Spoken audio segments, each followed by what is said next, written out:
What's up everyone, Patrick here, welcome back. And in this video, what we gotta do is we're given the relationship between the level of money supply M and real income Q by this equation, M equals Q times Q plus 10 all over 44. And we have to verify that one of the roots of this equation is this over here, where Q is equal to -5 plus the square root of 25 plus 44M. So what I'm first going to do, so let me write out this equation here, is I'm actually going to rearrange this and have 0 be on one of the sides. So what I could do is I could cross multiply here. So we'll have 44M equals 1 times this is just Q times Q plus 10. And then we can expand this and then bring the 44M over. So we'll have minus 44M over here. And now notice that this is a quadratic equation, right? Where that variable is Q. That's what we are solving for.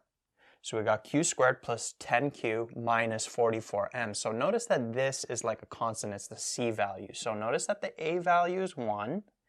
The B value is 10, and then the C value is -44M, like that. And the way they're getting this root here is they're taking this quadratic equation and then plugging it into the quadratic formula. So we know that here the Q is going to equal -b plus or minus the square root of b squared minus 4ac all over 2a, like that. So we could take this a value, this b value, this c value, and just plug it in for that formula. So we would have -10 plus or minus the square root, b squared would be 100, minus 4 times 1 times the c value, which is -44m, like that.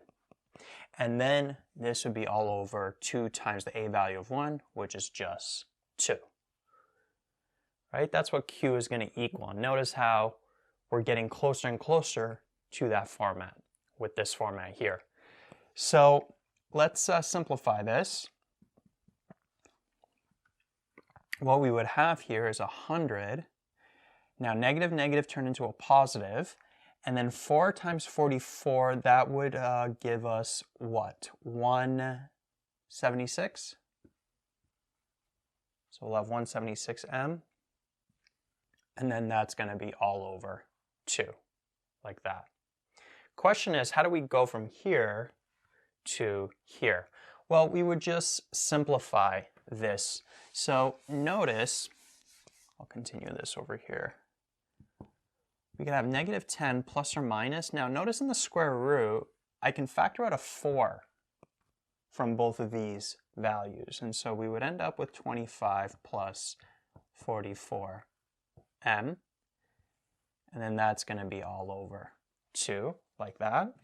And then notice that then that square root, what I could do is I could take the square root of 4 times the square root of 25 plus 44m, like that, and then that's going to be all over 2.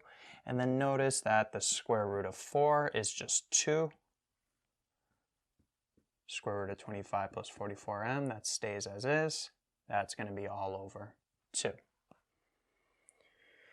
And then from here, notice that it's 2 expressions in the numerator that's over 2. So what we can do with that is we can say -10 over 2 plus or minus 2 root 25 plus 44m all over 2 from here to here. Right? We took this fraction, split it up into 2 fractions with the same common denominator. And then notice here what happens. The 2's cancel out. -5 or -10 over 2 is -5. So we would end up with that right there. And then notice that over here, that's what the Q is equal to, but notice that we have -5 plus, because notice -5 minus would give us a negative value. and that wouldn't make sense for real income to be negative. And so we ignore the one solution that has the negative there, so we would just end up having -5 plus root 25 plus